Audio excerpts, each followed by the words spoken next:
I didn't understand it at first, and honestly, that bothered me more than I expected. I'm used to patterns. I'm used to cause and effect. When something changes, I usually know why, or at least I can map a few plausible explanations. This time I couldn't. She wasn't cold. She wasn't dismissive. She wasn't disappearing. She was distant, subtly, intentionally, and for a while I misread it completely. At first I assumed distance meant disinterest. That's the default assumption most people make. If someone pulls back, the instinct is to label it as rejection. It's a clean explanation. 2 point. Clean explanations are comforting, but they're often wrong. What confused me was the inconsistency. The distance wasn't hostile. When we spoke, she was present, thoughtful, engaged. But between those moments there was space. Space she didn't rush to close. Space she seemed to protect. I kept asking myself the wrong questions. Did I say something wrong? Did I miss a signal? Is she testing me? Those questions come from ego, not understanding. Ego wants answers that are about you. Understanding asks questions that are about reality. So I stopped assuming the distance was about me. That's when things started to shift. I began observing instead of reacting. I paid attention to how she maintained distance, not how far it was, but how deliberate it felt. This wasn't avoidance. Avoidance is messy. It's inconsistent. This was measured. Measured distance usually serves a purpose. I noticed she never used distance to punish. She didn't withdraw affection after disagreement. She didn't disappear when conversations became serious. The distance didn't fluctuate with emotion. Clear's throat that ruled out insecurity. That ruled out insecurity. Then I noticed something else.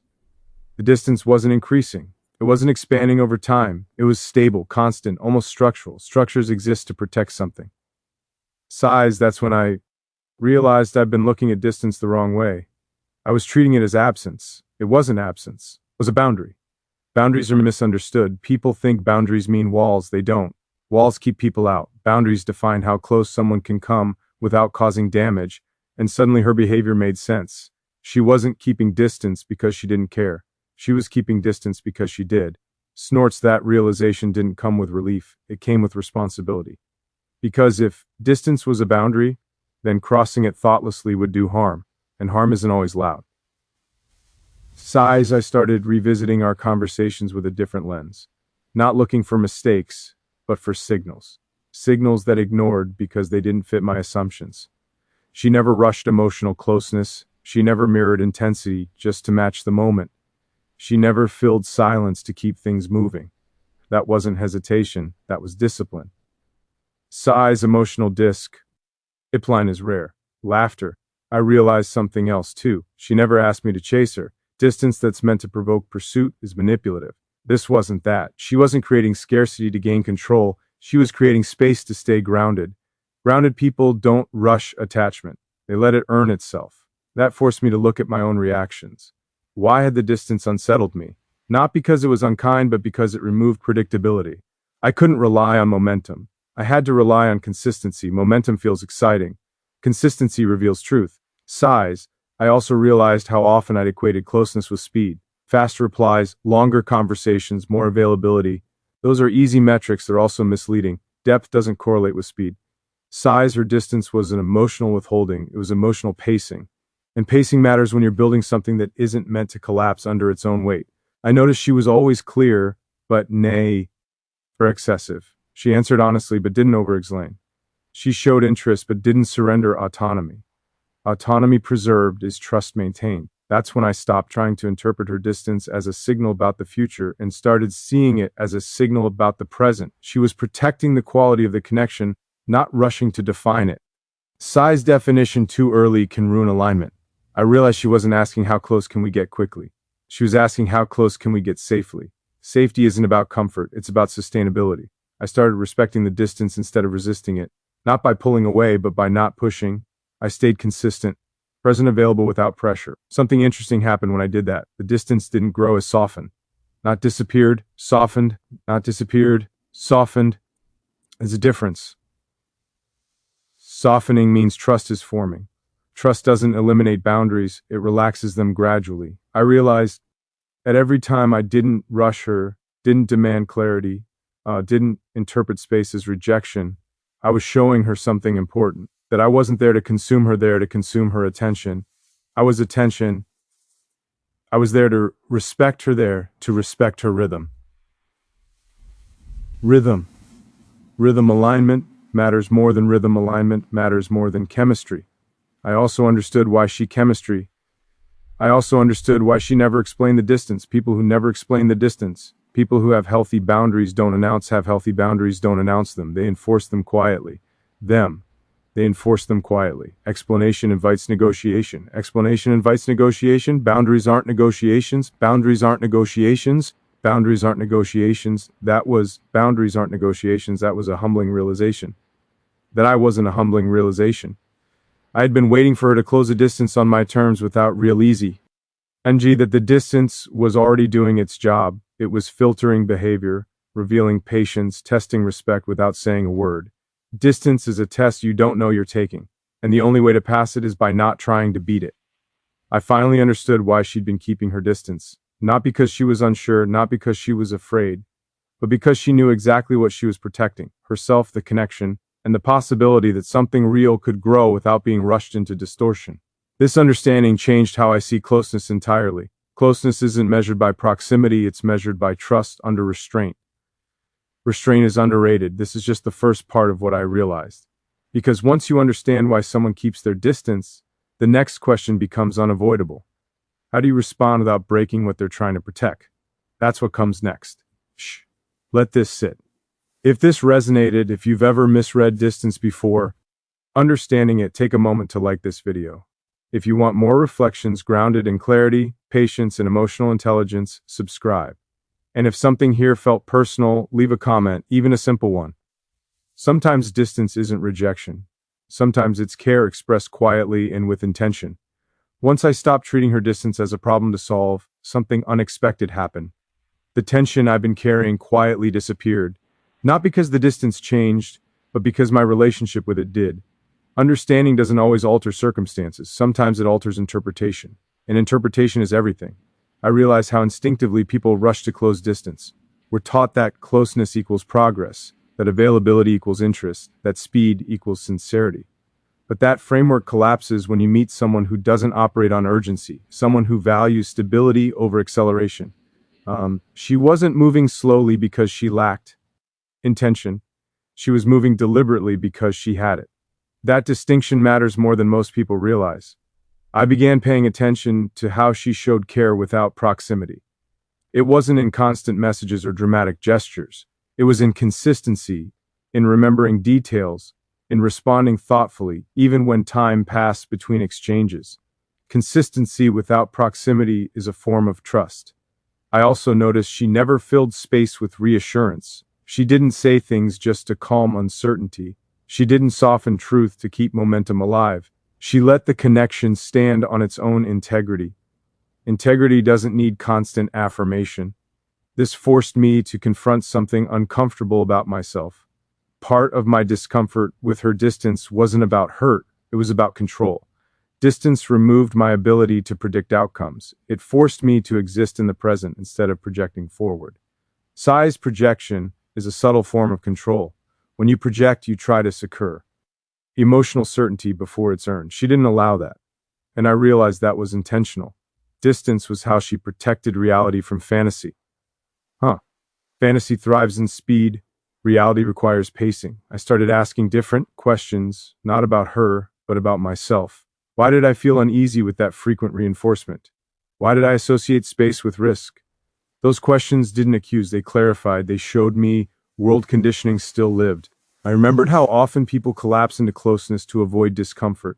They bond quickly, share intensely, and mistake vulnerability for compatibility. That kind of closeness feels powerful until it fractures. Besides, she wasn't interested in that kind of bond. Her distance filtered out impulse that revealed patience. It demanded emotional maturity without ever asking for it. That's a high standard. I noticed how she didn't react to my consistency with relief or reward. She didn't suddenly rush forward because I respected her space. She simply remained steady. Steadiness is confidence. She wasn't testing me to see if I'd chase her. She was observing whether I'd respect her without needing reassurance in return. That's a very different test. I also noticed how her distance wasn't symmetrical. She didn't pull away when I leaned in emotionally, but she didn't mirror it either. She acknowledged, absorbed, and stayed grounded. Grounded people don't match intensity. They maintain equilibrium. Sighs, this changed how I showed up. I stopped filling silence with intention. I stopped over-explaining care. I let my actions speak slowly, consistently. Slow signals are harder to fake. Sighs, I realized that distance had given her clarity about me. Without words, how I handled space told her everything she needed to know about my emotional regulation, my patience, my respect. Distance is diagnostic, and the more I respected it, the more I saw how intentional it was. She didn't disappear randomly. She didn't respond unpredictably. Her rhythm was stable. Stability is a language. I also realized that distance protected her from being overwhelmed. Not by me, but by expectations. Expectations arrive quickly when closeness accelerates. She wasn't avoiding connection. She was avoiding distortion. Distortion kills truth. I saw how often people feel pressured to perform closeness, to text back immediately, to be emotionally available on demand, to prove interest constantly. She refused that model. Clear's throat refusal is strength. That refusal forced me to slow down internally, to stop evaluating progress by proximity, to stop measuring connection by frequency. Deaths doesn't announce itself loudly. I noticed something subtle but important. Her distance didn't make me feel insecure once I understood it. It made me feel grounded because it was predictable, honest, unchanging. Unchanging distance is safer than fluctuating closeness. I also realized that she trusted herself enough not to overcorrect. She didn't rush forward when things felt good. She didn't retreat when they felt uncertain. She stayed consistent.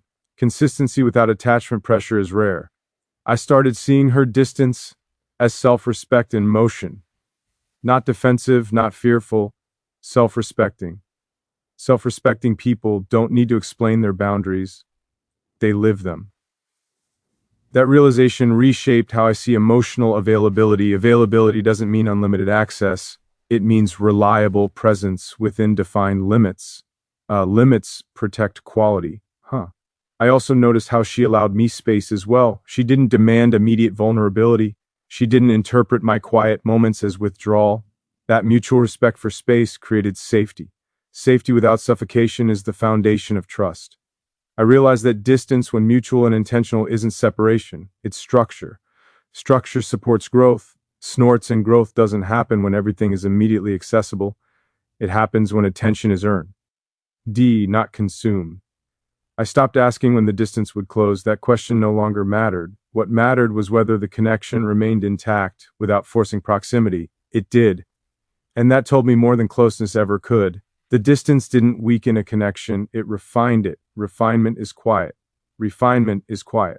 I also noticed that my respect for her increased not because she was withholding, but because she was disciplined. Discipline is attractive in ways excitement can't replicate.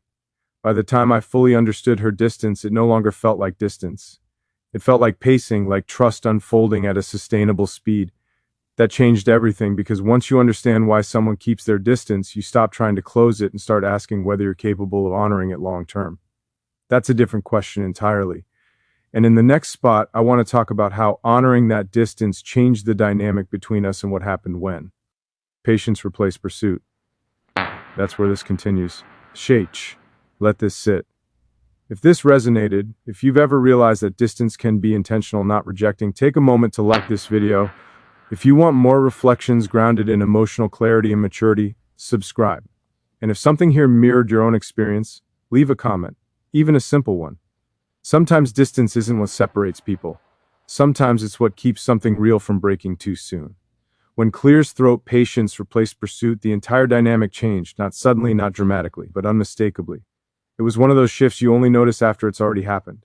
There was no announcement, no conversation about it, just a subtle rebalancing of energy that made everything feel cleaner. I stopped leaning forward emotionally, not pulling back, just standing still. And in that stillness, I learned more than I ever could have by chasing clarity. Patience has a way of revealing TR. Without interrogation, what surprised me most wasn't how she responded, it was how I did. Without the urge to close distance, my attention sharpened. I became more aware of tone, timing, and intent. I wasn't reacting anymore, I was observing. Observation creates space for understanding. I noticed that when I respected her distance consistently, not performatively, something shifted in her responses. They didn't become more frequent. They became more open, more precise, less guarded. That told me the distance wasn't about withholding connection. It was about protecting quality. Quality over quantity is a theme people talk about but rarely practice. She practiced it instinctively, and now so is I. I realized how often pursuit is mistaken for interest. Pursuit can be driven by insecurity just as easily as desire. Patience, on the other hand, requires self-rest. It says, I don't need to force closeness to feel valued. That mindset changed how I showed up entirely. I stopped checking for signs. I stopped reading between lines. I stopped assigning meaning to pauses. Instead, I focused on consistency, mine and hers. Consistency tells the truth. Eventually, what became clear was that her distance wasn't static. It was responsive, but only to stability, not to pressure, not to intensity, to steadiness. Steadiness invites trust. I noticed that when I remained grounded, when I didn't escalate emotionally or retreat defensively, she met that energy naturally, no rush, no resistance. That's when I understood something crucial. Distance wasn't the barrier. Instability creates fear. Distance was her way of filtering it out. I also saw how patience changed the way we spoke. Conversations became less about maintaining connection and more about sharing perspective. There was no anxiety about momentum. Momentum wasn't the goal anymore. Alignment was. Alignment doesn't require constant contact. It requires mutual respect for pace. I began to appreciate how rarely people allow things to unfold without interference. We rush because waiting feels like losing control. But control was never the point here. Trust was. And trust grows best when it's not rushed. I also noticed something else, something subtle but telling. When I stopped pushing, I felt calmer, more myself. I wasn't performing interest or restraint. I was simply present. Clear as throat presence without agenda is magnetic. That presence changed the emotional tone between us. It removed tension that neither of us had named but both had felt. Unspoken tension dissolves when pressure disappears, I realized then that her distance had been doing me a favor. It had slowed me down enough to see my own patterns. Patterns I didn't even know were there. Patterns like needing clarity too soon, like equating momentum with meaning, like mistaking availability for alignment. Snort's her distance exposed those habits. Gently, without confrontation. That's rare. I started to see her distance not as something I needed to accommodate, but as something I could learn from. She wasn't teaching intentionally, she was modeling. Modeling is more powerful than explanation. Sighs, I noticed how she didn't reward patience with sudden closeness. She didn't collapse the distance once it was respected. She allowed it to evolve naturally. Natural evolution doesn't obey timelines. That taught me something important. If someone closes distance only after you chase, the closeness is conditional. This wasn't conditional. It was organic. It was organic. Closeness doesn't feel earned through effort. It feels shared through understanding. Understanding became the bridge, not persistence. I also realized that patience removed entitlement. I wasn't owed closeness. I wasn't owed access. I was offered connection within boundaries, and that offer was sincere. Entitlement poisons intimacy. Entitlement poisons intimacy. When entitle disappears, gratitude replaces it. I became grateful for the connection as it was not impatient for what it could become. Gratitude stabilizes emotions. That stability made conversations richer, not heavier, richer. There was room for nuance, for disagreement without tension, for curiosity without fear. Fear had been replaced by trust. Trust that if something was meant to grow, it would, and if it wasn't, forcing it would only damage what already existed. Sighs, their realization brought peace. Peace doesn't mean passivity. It means clarity without urgency. Urgency distorts behavior. I noticed that I stopped mentally negotiating the future. I wasn't imagining outcomes or preparing for disappointment. I was anchored in the present interaction. Anchoring stabilizes perception. The distance was no longer something to overcome. It was something to respect. Respect changed everything. Sighs, respect changed everything. I also observed that patience revealed compatibility or lack of it without confrontation. If patience had caused disconnection, that would have been information too. Information matters more than outcome. But instead of disconnection, there was continuity. Quiet, steady continuity. Continuity builds confidence. I wasn't confident that this would turn into something. I was confident that whatever it was honest. Honesty is non-negotiable. Snorts that honesty allowed me to relax into the experience. No scripts, no strategies, no silent tests, just presence, and presence was enough. This is where I realized something deeper. Distance only feels threatening when you're unsure of your own footing. Once your footing is solid, distance becomes neutral. Neutral isn't cold, neutral safe. Safe spaces allowed truth to emerge. Sighs and gasps as patience settled into the connection, something else became clear. The distance wasn't shrinking, it was becoming irrelevant. That's when you know you've understood it, not when it disappears, but when it no longer defines the relationship. And that's where this part of the story rests. In the next part, I want to talk about the most unexpected result of all, how her distance reshaped my understanding of closeness and what it taught me about what real intimacy actually looks like. That comes next. Let this settle. If this resonated, if you've ever felt a shift when you stopped chasing and started standing still, take a moment to like this video. If you value reflections grounded in patience, respect, and emotional intelligence, subscribe. And if something here mirrored a change in your own life, leave a comment, even a simple one. Sometimes the moment everything changes is the moment you stop trying to change anything.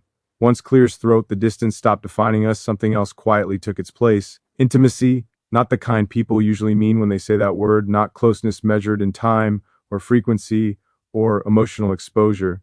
This intimacy was structural. It exists. Ted and how we interacted, not how often. I realized that intimacy doesn't require constant access. It requires mutual recognition. The recognition that two people see each other clearly and choose to stay present without forcing proximity. That realization shifted everything. I began noticing how intimacy showed up in small, almost invisible ways, in how she remembered details without bringing attention to them, in how she referenced earlier conversations not to prove attentiveness, but because they mattered to her. Memory is intimacy. Sighs, I noticed how she didn't rush emotional disclosure. She allowed things to unfold in sequence. Sequence matters because it preserves coherence. When things are shared out of order, intimacy feels chaotic. Chaos kills trust. She also didn't equate vulnerability with oversharing. Vulnerability for her was accuracy. Saying what was true without dramatization or demand. Accuracy builds safety. Sighs, I realized how different this was from the kind of closeness most people chase. That kind of closeness wants immediacy, it wants reassurance, it wants to feel something now. This wasn't that. This intimacy felt patient, almost reserved, but not distant. There's a difference. Distance creates separation. Reserve creates space. Space allows presence to breathe. I noticed how she didn't fill emotional gaps. She didn't panic in quiet moments. She trusted the connection to exist without constant stimulation. That trust was contagious. Sighs, I stopped filling gaps too. I stopped trying to prove connection through effort. I let connection show itself through consistency. Consistency is intimacy over time. I also noticed how disagreements, small ones, were handled. There was no rush to resolve, no emotional escalation. We stayed curious instead of defensive. Curiosity preserves connection. Curiosity preserves connection. I realized intimacy doesn't require agreement. It requires respect under disagreement. Respect in a pressure is the real test. Another thing became clear. Intimacy wasn't something she gave. It was something she allowed. Allowed through trust, through safety, through time. Allowance is different from offering. Offering can be performative. Allowance is grounded. Snorts, I also recognized that intimacy deepened as expectations softened. When neither of us tried to define where this was going, the connection felt lighter, not emptier. Definition too early compresses possibility. Possibility thrives in space. I noticed how emotional closeness emerged without dependency. We didn't rely on each other for regulation. We shared stability, not anxiety. Shared stability is rare. I also observed how she never used intimacy to secure commitment. No future promises, no emotional bargaining. She didn't detach closeness to outcome. Snorts, that's integrity. I realized that intimacy built this way doesn't create fear of loss. Loss only feels devastating when intimacy is fused with identity. Snorts is intimacy didn't fuse, it complemented. I felt more myself around her, not less. That's an important signal. True intimacy expands identity. Expansion doesn't feel like sacrifice. I also noticed how intimacy showed up in restraint, in not asking questions that felt invasive, in respecting moments of silence. Restraint communicates trust. I realized then that her distance wasn't the opposite of intimacy, it was the foundation of it. Without that distance, intimacy would have rushed, and rushing creates imbalance. Sighs, I also saw how she allowed intimacy to grow asymmetrically at times. She didn't demand equal pace, she trusted that balance would emerge naturally. Natural balance is sustainable. I noticed that intimacy deepened without becoming heavy. It didn't demand emotional labor, it didn't require constant maintenance. Low-maintenance intimacy lasts longer. Low-maintenance intimacy lasts longer. This changed how I define closeness entirely. Closeness isn't about access, it's about attain. And about knowing when to lean in and when to stay still. Attentment creates harmony. I realize that intimacy grows best when neither person is trying to extract something from the other. other. No validation, no reassurance, no confirmation of worth. Extraction poisons connection. I wasn't extracting, she wasn't offering, we were sharing presence. Presence is the most intimate thing there is. I also noticed how her distance filtered out my own impulses to rush, to label, to define. Without those impulses, something steadier took their place. Steadiness builds trust. North steadiness builds trust. Trust allowed intimacy to deepen without fear. Fearless intimacy doesn't need urgency. Urgency is a symptom of insecurity. This intimacy didn't feel insecure, felt earned. And the more I understood that, the more I realized something important. Intimacy isn't created by closeness. It's created by mutual respect over time. Time is the real ingredient. This part of the story isn't dramatic. It doesn't end with a declaration. It ends with recognition that distance, patience, and respect can produce something deeper than intensity ever could. Death doesn't shout. In the final part, I want to talk about what happens when intimacy reaches that depth, how it changes decisions, expectations, and the meaning of commitment. That's where this concludes. Shh. Let this settle. If this resonates and you've ever discovered intimacy in unexpected ways, take a moment to like this video. If you value reflections grounded in emotional intelligence, long-term thinking, subscribe. And if something here reflected your own experience, leave a comment, even a simple one. Sometimes intimacy doesn't come from getting closer. It comes from knowing exactly how close to be. When clear throat intimacy reaches a certain depth, it stops asking for reassurance, stops needing confirmation, it stops demanding definition. Instead, it begins to quietly influence how you think about commitment, not as an obligation, not as a leap, but as a natural continuation of what's already working. That's where I found myself, not standing at the edge of a decision, not wrestling with uncertainty, but noticing that my thinking had already shifted. The distance that once felt like something to interpret had transformed into something I trusted. Trust changes the entire equation. I realized that commitment doesn't begin when two people agree on the future. It begins when two people stop managing the present, when they no longer need to regulate closeness, pace, or emotion because respect has already done that work. Respect makes commitment possible without force. Size, I noticed how my expectations softened, not lowered, softened. I wasn't looking for more time, more words, more proof. I was comfortable with what existed, and comfort without complacency is rare. Complacency waits. Comfort allows. I began to understand that her distance had quietly filtered my intentions as well. What remained wasn't urgency or attachment. It was willingness. Willingness to show up steadily. Willingness to move forward without rushing ahead. Willingness sustains what urgency destroys. I also realized something subtle but decisive. The idea of commitment didn't feel like confinement. It felt like clarity. Clarity simplifies decisions. It removes options that don't align and leaves focus behind.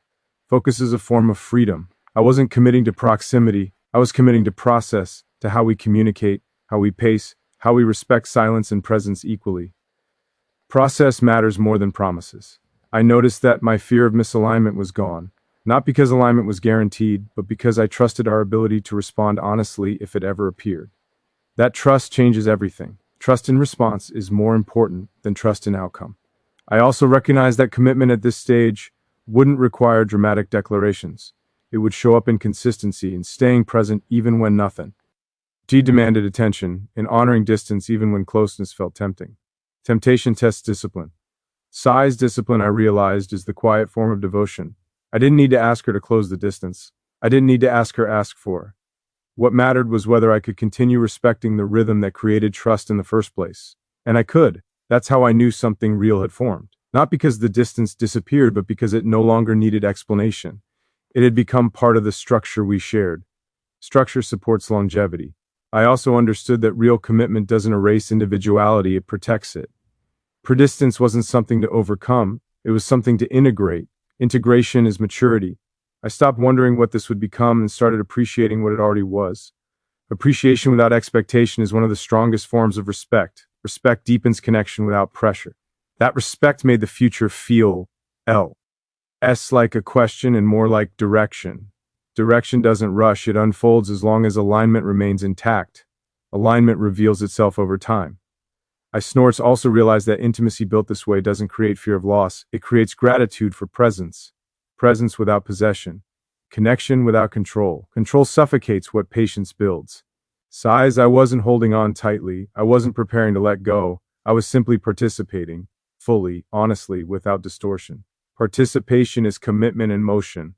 The most surprising part of all this was how calm it felt, not numb, not detached. Calm in the sense that nothing felt out of place. Out of place feelings or warnings. This wasn't one. Her distance didn't delay commitment.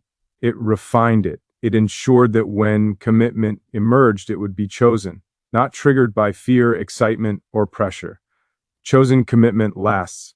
I finally understood that distance isn't always something to cross. Sometimes it's something to stand beside, to prove you're not there to consume, rush, or to find to respect. Respect is the strongest signal intent. This understanding didn't end with a declaration. It ended with a decision to continue honoring what created trust in the first place. Honor preserves connection. And if this ever becomes something more, something lasting won't be because the distance closed. It will be because it was never violated. Some things grow best when they're protected. This is where the story settles, not with certainty, not with resolution. Both clarity and clarity is enough. Enough to move forward without forcing, enough to stay present without fear, enough to trust what's been built quietly. Size, if you've ever misunderstood distance, if you've ever chased closeness before understanding it, let this remind you. Sometimes the strongest connections are the ones that ask you to slow down, not speed up. Size, slowing down reveals truth. In truth, once understood, doesn't end. Urgency. If this final part resonated, if you've ever realized that patience can create deeper intimacy than pursuit, take a moment to like this video. If you want more reflections grounded in clarity, emotional intelligence, and long-term thinking, subscribe. And if something here mirrored your own experience, leave a comment, even a simple one. Sometimes distance isn't the obstacle. Sometimes it's the quiet foundation that makes something possible.